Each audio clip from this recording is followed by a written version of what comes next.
Big ideas in small bites. This is Byte-Sized, brought to you by Accenture. Welcome to the latest episode of Accenture Byte-Sized. I'm your host, Bella Thornley, and today I'm joined by Otto Benz, the Customer Technology and Payments Director at Nationwide Building Society. We're going to cover quite a bit in this episode, all the way from a dual cloud payments platform to a cashless society. Otto, thank you very much for joining. Where do we begin? Let's start with the driver for the transformation at Nationwide and what actually is a dual cloud payments platform. Yeah, sure. Nice to be here. So I look after customer technology and payments, and those are two bits, I suppose. The payments bit is the business for payments, so I look after all of the scheme relationships, and I'm accountable for all of the payments mechanisms. And customer technology means retail banking, mortgages, and channels. So actually I don't look after finance, risk, and digital. That's about it. We initiated a very large-scale program of modernisation. So we have a totally new layer of orchestration of payments across our core banking platforms and other back-end platforms and interfacing out to the scheme company. And ultimately, what we've done is we've made that dual cloud. And I think we're the first and only financial services provider, certainly in the UK and possibly wider, that has a fully highly available active dual cloud platform in place to manage payments processing.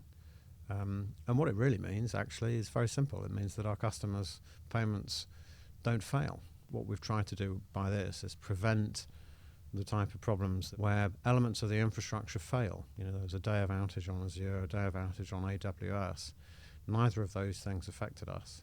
We were able to carry on providing payment services to our customers, and nobody noticed. You mentioned, obviously, the huge amount of benefits for the customer on there, but it's also a huge benefit for yourself as a business with being in such a regulated environment. I assume obviously a big part of those outcomes are meeting FCA and PRA's regulation around that. Yes, that's right. PRA regulated in 2021. For those that don't know, the FCA is the Financial Conduct Authority and the PRA is the Prudential Regulation Authority. I've been in monthly meetings with the PRA for the last 4 years, talking about this in particular. So I think, while we could have definitely, and we were in a better position just to have a cloud provider on our core payments platforms over the legacy infrastructure that I inherited, ultimately that wasn't good enough.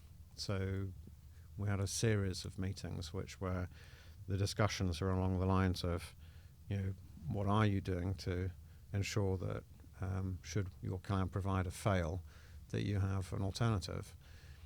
And the discussion that went along the lines of, well, what we're doing with one cloud provider is significantly better than our old on-premise solution, didn't really cut the mustard. So yes, the latest set of discussions are on, well, what do you do if both cloud providers fail? Well, one of the things that we've had to focus on in particular, though, just in addition to just having availability and data centers and backup and highly available platforms, is what do you do for supplier exit? Because exit is also important. And ultimately, the bank and the PRA's entity within the bank, the requirement is to make sure that your important business services don't create what they refer to as intolerable harm to customers.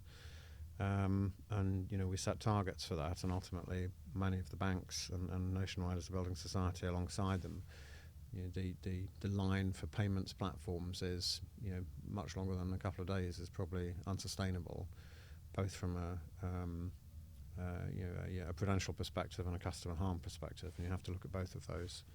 So what do you do if your supplier fails? And actually that's been pretty interesting discussion as well, because you go, well, you'll know this in advance. You'll know months ahead, and you'll have time to switch to an alternative. And actually, again, the regulatory attitude to that is probably that's not acceptable. You need to have a more highly available solution in case your key suppliers fail. And I think one of the things for us and for the wider industry is probably to have a think about what the implications of that are, Because if you have to have completely parallel stacks for every supplier live and ready to go within half a day's notice, that's a really quite significantly different place than we're currently in. So yes, we have arrangements for supplier failure. We're working on a kind of live escrow solution, if you like, where the platform would be signed over to us and would be live, even though the supplier had gone into failure or insolvency or inability to continue. And actually that's something we're still going through. But to your point on regulatory attitude, until we can demonstrate that, we still can't switch off the legacy platforms. So that's still underway. I think we're in a significantly better position on that, though, and we're nearly at the end of the journey.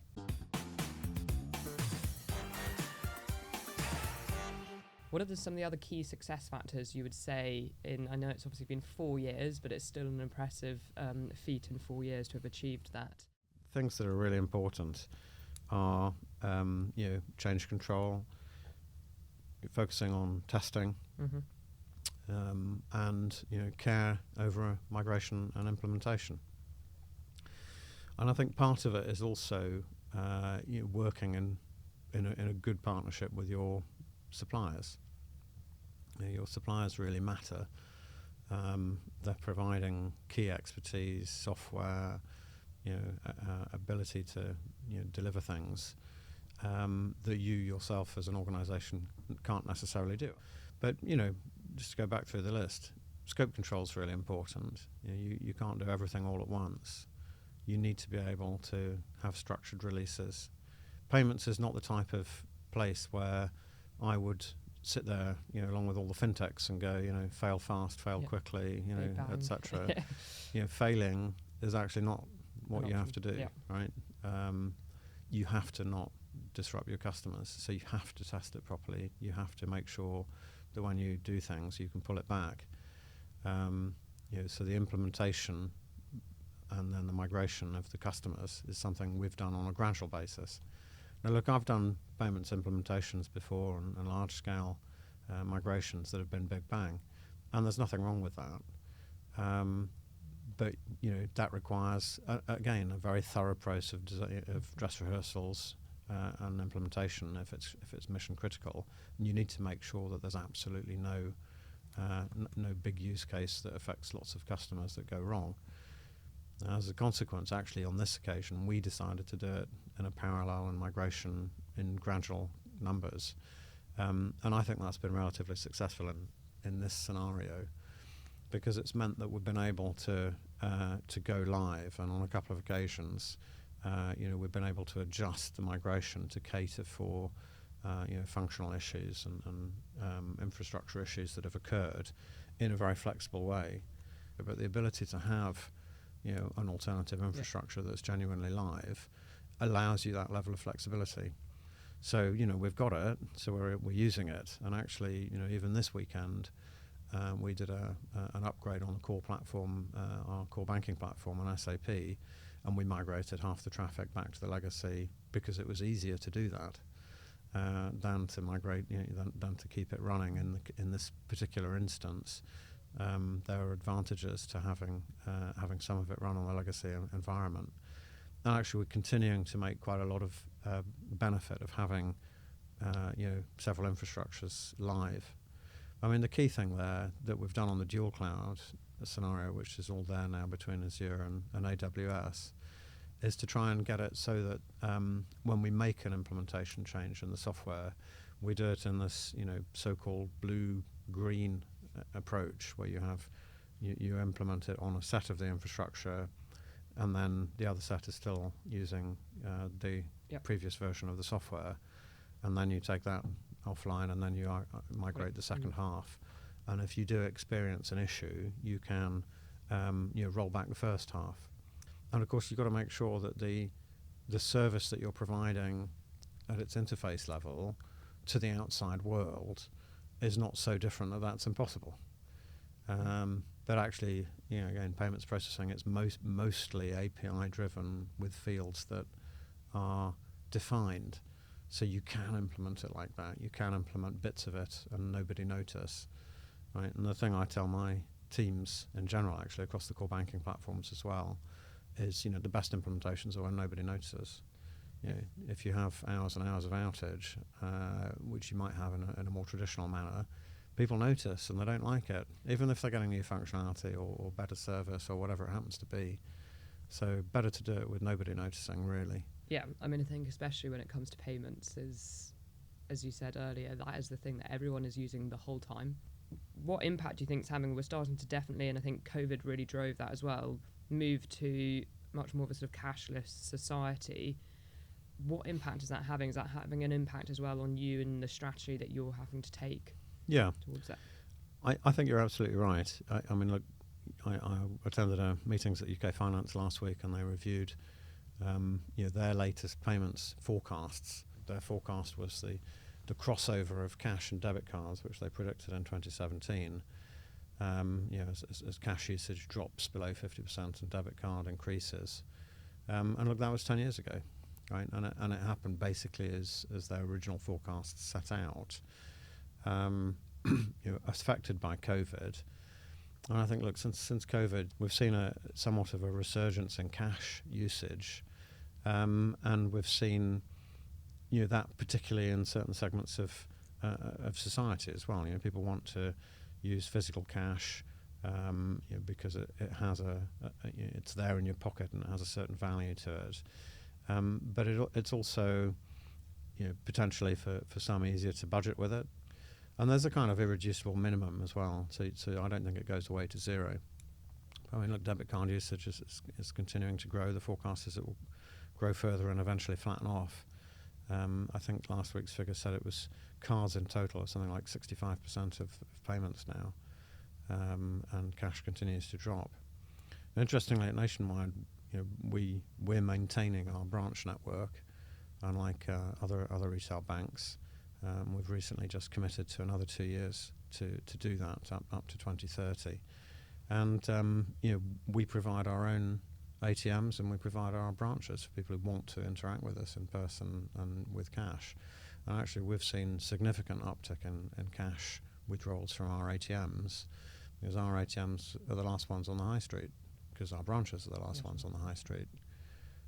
So we see people using it.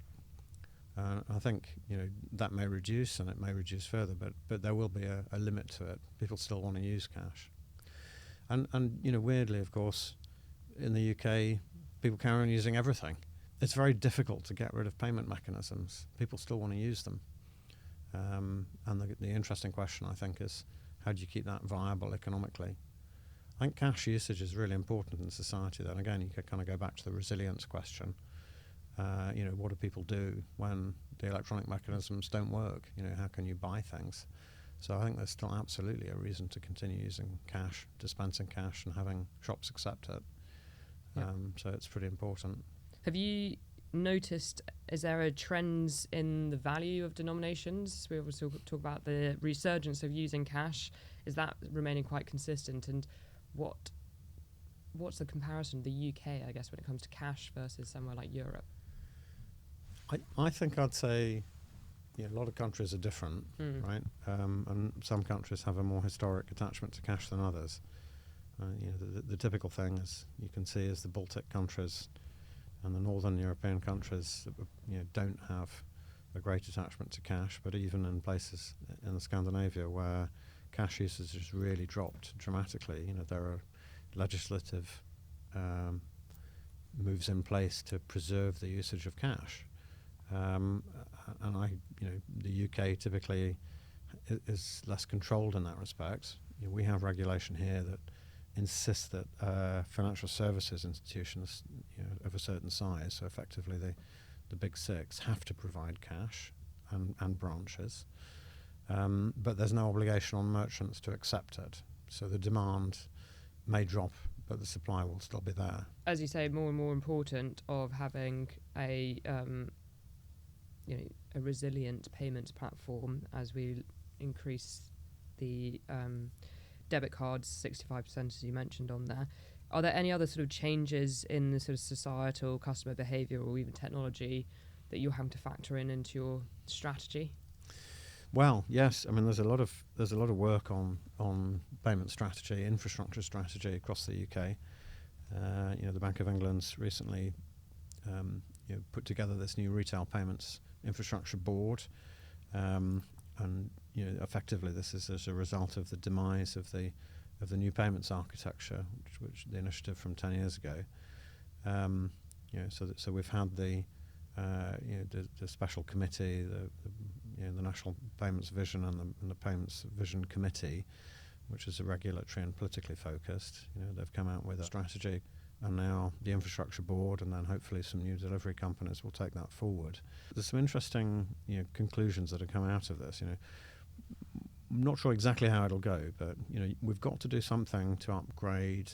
There's further demand being placed on it. I mean, that platform has been growing at 15% a year, while cash has been declining.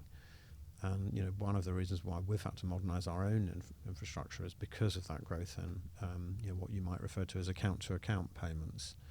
And I think there's initiatives out there to leverage more account-to-account payments in commerce, on the back of open banking, to leverage that mechanism as a competition to the card networks. So that's something that you need to consider in the UK. If we fast forward 5 years, what headline would you like to see, and what part would you like to have played in creating that headline? What I'd prefer is not to see a headline which says, Nationwide Building Society payments platforms collapse. So I'm going to go for the avoidance of a headline, and my part to play in that is resilient payment platforms that don't cost too much but keep us all safe and secure. How about that? Amazing. So Nationwide's payments platform Still continues, working. continues Still to working. excel in the industry. Customers are served. Yeah. Brilliant. Thank you, Otto, so much for joining. I really look forward to continuously hearing about the resilience of the dual cloud payment platform, and the fact that it will definitely, I have full hope, survive as debit card and card payments continue to grow above 65%.